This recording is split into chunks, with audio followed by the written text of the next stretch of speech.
Sveiki, draugi!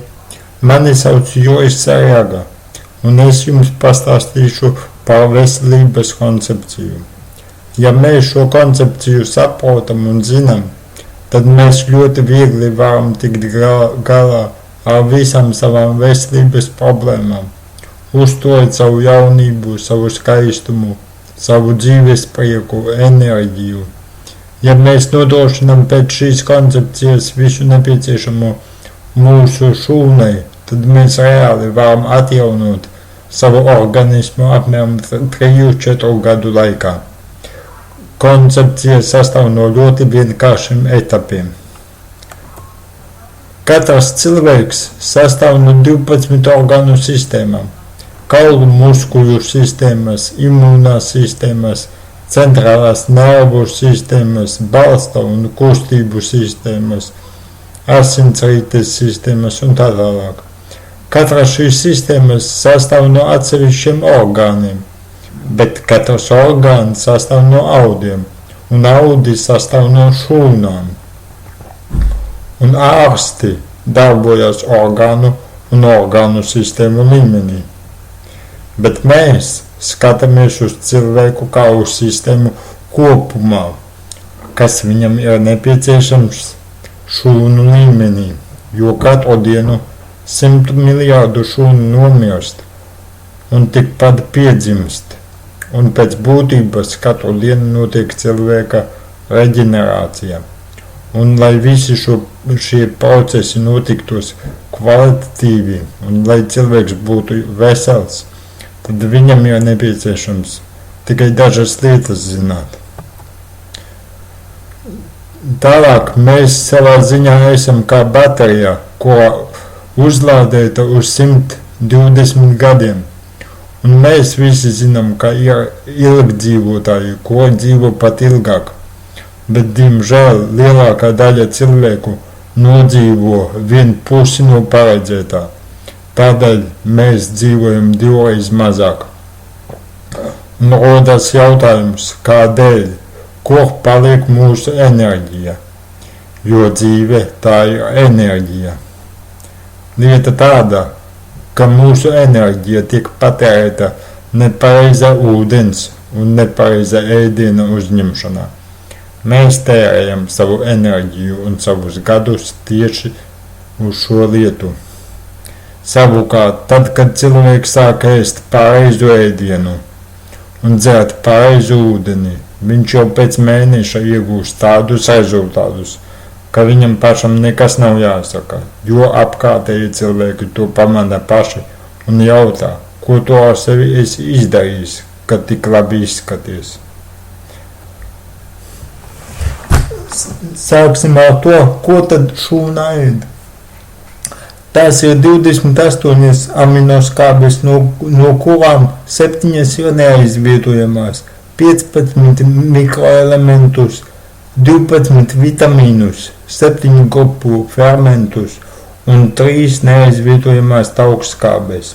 Bet ir viens svarīgs noteikums, lai visas šīs uzturvielas nonāktu mūsu šūnās, ir nepieciešams bioloģiski pieejams ūdens. Šis ir ļoti svarīgs moments. Ja mēs skatāmies uz šūnu, kura dzīvo starpšūnu šķidrumā, tad pirmā un galvenā problēma, kādēļ rodas problēmas cilvēkam, ir tā, ka viņam nav skābekļa. Bet, lai šo skābekli dabūtu, cilvēkam vajadzīgs ūdens, un ūdenim ir 2 parametri – daudzums un kvalitāte. Ūdens daudzumu katrs var aprēķināt pats, pareizinot 30 miligramus uz svara kilogramu. Pieņemsim, ja cilvēks sver 50 kilogramus, tad viņam diennaktī ir jāizdzer 1,5 litra ūdens. Savukārt runājot par ūdens kvalitāti, tad te pagaidām pateikšu, ka tikai bioloģiski pieejams ūdens spējīgs iesūkties šūnā. Un ūdens kvalitātei ir daudz citi parametri, kuri raksturo viņa kvalitāti. Ūdens kvalitātes rādījumi ir sekojoši. Pirmkārt, ūdenim jābūt tīram. Mēs nevaram dzert no aizdomīgiem avotiem, jo šobrīd visi pazemes ūdeņi ir saistīti, un cilvēki bieži vien dzerot no akām, avotiem ūdeni, viņš iegūst ļoti lielas problēmas dažādu baktēriju, vīrusu veidā. Otrkārt un galvenais, ūdenim ir jābūt viegli mineralizētam un ar organiskiem mikro un makro elementiem. Treškārt, viņam jābūt dzīvam, un šo dzīvīgumu viņam parāda oksidēšanās, reducēšanās potenciāls, jo visi dzīvi ūdeņi un šķidrumi ir negatīvi lādēti, bet visi pozitīvi lādēti ir nedzīvi. Dzīvs ūdens dod organismam enerģiju, bet nedzīvs atņem. Tālāk ūdenim jābūt strukturizētam, viņam jābūt skaistam. Tad vēl ūdenim jābūt zemam virsmas spraigumam, lai viņš vispār spētu iesūkties organismā. Un visbeidzot, viņam ir jābūt sārmainam. Kādēļ viņam ir jābūt sārmainam? Apskatīsimies pH tabulu. No 1 līdz 7 tā ir skāba vide. 7 ir neitrāla vide, bet no 7 līdz 14 tā ir sārmaina vide. Un ir svarīgi saprast, ka visi svarīgie mūsu organisma šķidrumi, tās ir asinis, tā ir limfa, starpšonu šķidrums, siekelas. Tiem visiem pH līmenis ir vāji sārmains. Tieši pie šāda pH līmeņa mūsu šūnas jutīsies lieliski un būs veselās. Ja asins pH līmenis nokritīs līdz 7,1, tad cilvēks būs miris. Tādēļ pH līmeni 7,4 organisms notur jebkurā gadījumā, jo tā ir dzīvībai svarīga konstante. Ādas pH līmenis ir 5,5, un āda kalpo kā izvadu orgāns. Caur ādu izdalās liekā skābe, un āda kalpo kā barjera no ārpasaules. Un pie pH 3 iet bojā visur šīs zemes. Tagad parunāsim par to, ko tad mēs ēdam, kādā veidā mēs ar karoti un dakšiņu rokam sev kapu. Šis ir Ķīnas sakamvārds. Līdz noteiktam brīdim es pats nezināju, ka tiem produktiem, ko agrāk lietoju, ikdienā pH līmenis ir skābju rajonā. Tātad visi saldinātie gāzēti dzērieni, ieskaitot gāzētu minerālu ūdeni, pH 3,16, sulas iepakojumā, pH 3,92, melnā tēja 4,26, destilēts ūdens 4,79 un daudz citi produkti, kuri ir ļoti skābi un ved mūs uz nāves zonu. Ja mēs visu šo ēdam un dzeram, tad paši savu organismu saskābinam. Bet organisma mehānismi ir ļoti gudri, kuri neļauj mums uzturēties nāves zonā un ved mūs uz dzīvības zonu. Un kā tad viņš to dara? Tad, ja mēs apēdam kaut ko skābu, tad organismam mūs ir uzreiz jāsārmina. Un tad visus mikro un makro elementus, tie ir kalcijs, magnijs, nātrijs un kālijs. Viņš paņem no mūsu kauliem, matiem, nagiem, zobiem, tikai ar vienu mērķi, lai sārminātu asinis. Un bieži vien tie cilvēki, kuri tādā veidā pieauduši ēst, jau ap 40 gadiem brūk kopā. Sāk sāpēt un krakšķēt locītavas ceļgali, parādās problēmas ar mugurkaulu, osteoporozi, trausli kauli. Un rezultātā cilvēks ar paša rokām ir iedzinis sevi šādā stāvoklī un tikai tādēļ kad nav pareizi ēdis un nav pareizu ūdeni dzēris. Visi zina, ka tagad ir ļoti daudz kompānijas, kuras nāk ar pareiza sabalansēta, pilnvērtīga ēdiena piedāvājumiem. Bet patiesībā reti kurš saprot un reti kurš nojauš, ka lielāko daļu no vērtīgajām uzturvielām apēd mūsu pašu parazīti. Lieta tāda, ka šī tēma ir ļoti nopietna. Pēc oficiāliem Pasaules veselības organizācijas datiem no 90 līdz 95% planētas iedzīvotāju ir inficēti ar dažādu veidu parazītiem, kas savukārt gadu izraisa no 15 līdz 16 miljonu cilvēku priekšlaicīgu nāvi. Un nav svarīgi, kāds ir valsts ekonomiskais stāvoklis vai cilvēka finansiālā labklājība. Šī problēma skar itin visus. Ar parazītiem inficētības ir ļoti viegli. Viņi ir putekļos, kurus mēs ieelpojam. Viņi ir bērnu laukuma smiltīs, kurās klaiņojošie kaķīši un sunīši atstāja savas vizītkartes. Viņi ir uz slikti nomazgātiem augļiem un dārzeņiem. Viņi ir visur. Un ar to ir jārēķinās, ka visus vitamīnus, visu pilnvērtīgo ēdienu pirmām kārtām notiesā parazīti, bet mums pašiem atstāj pārpalikumus. Un jau sen visas pasaules zinātnieki un ārsti ir nonākuši pie slēdziena, ka 90% visu nopietno saslimšanu pamats ir organisma hroniskā intoksikācija.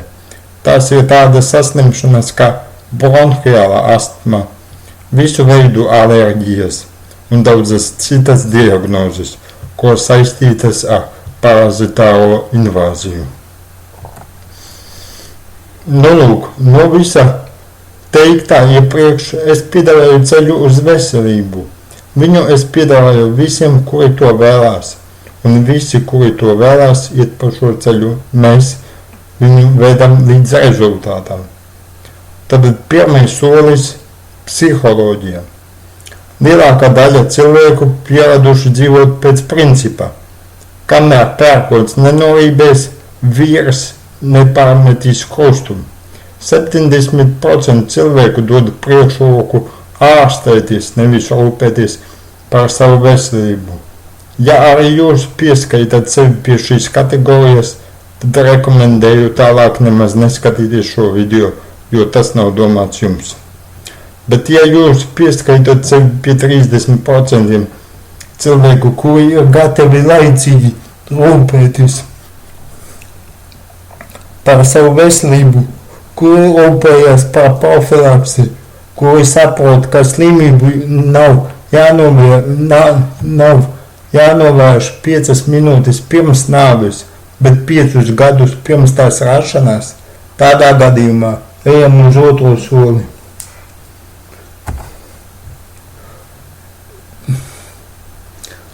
Ir tādi negatīvie dzērieni.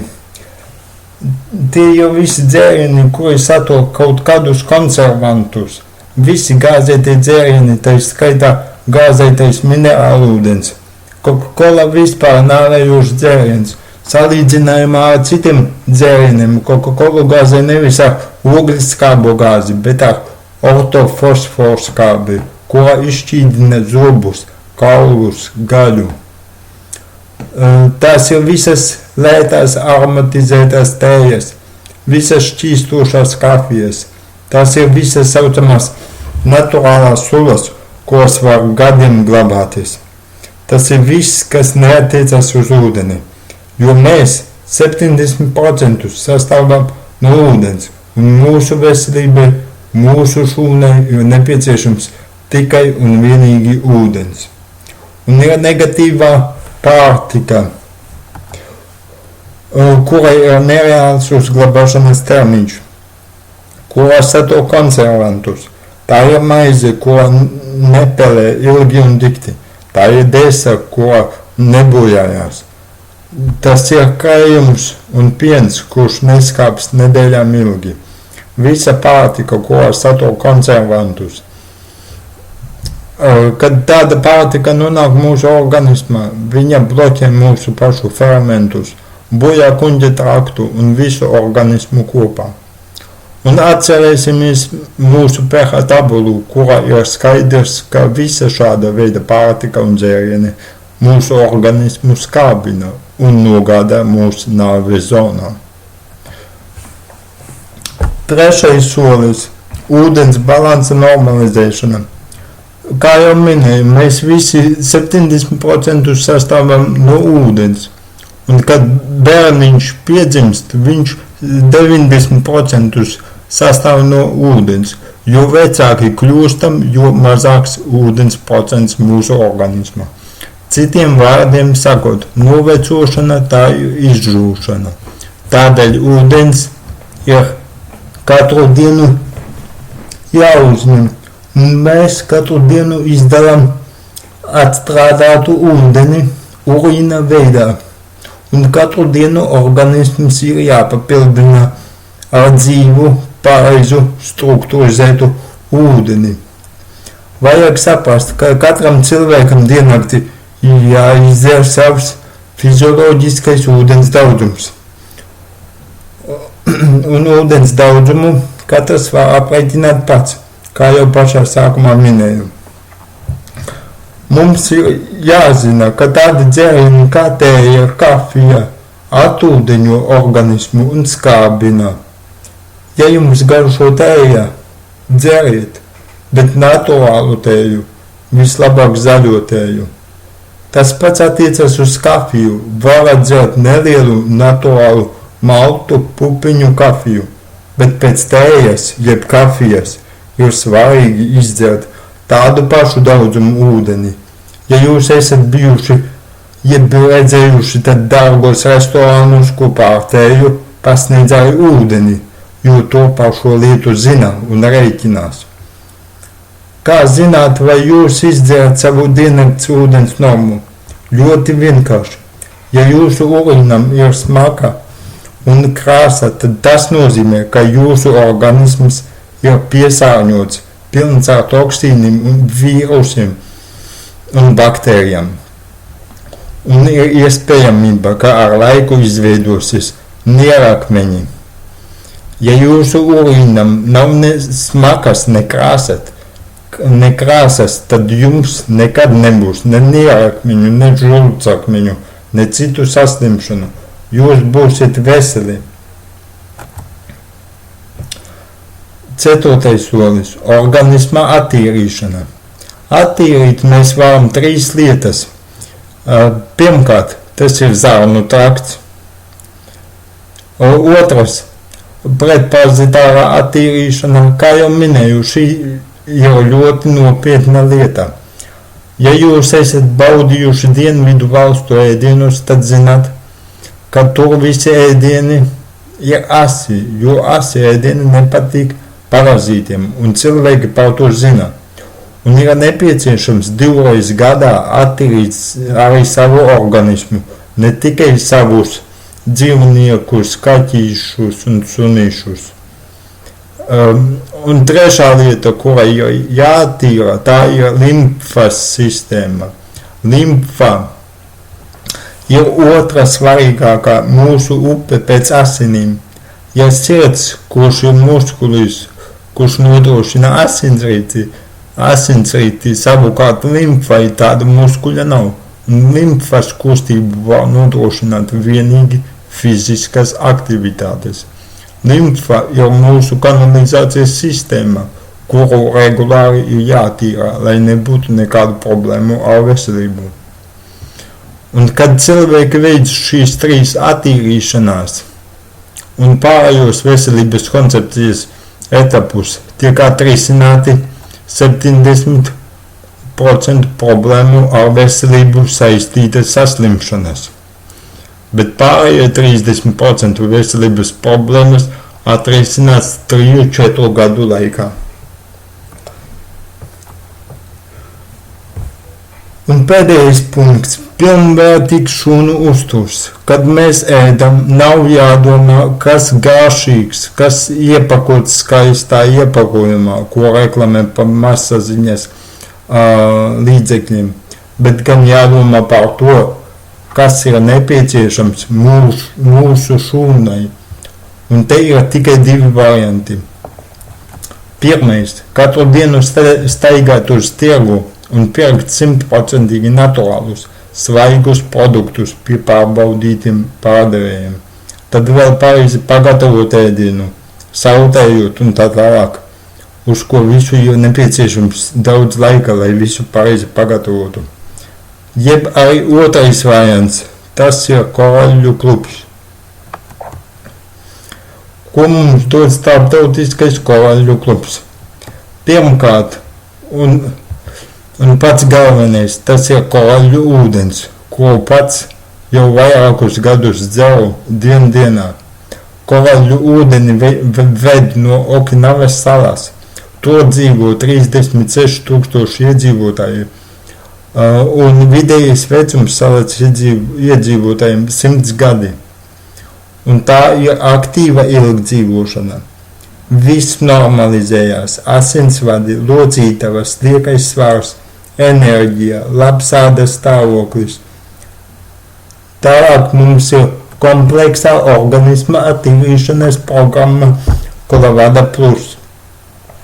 Šo programmu 15 gadus izstrādāja kanādiešu zinātnieks un zāļu eksperts 5. paudzē. Šī ir 100% naturāla programma, ērti lietojama, netraucē ikdienas darbiem.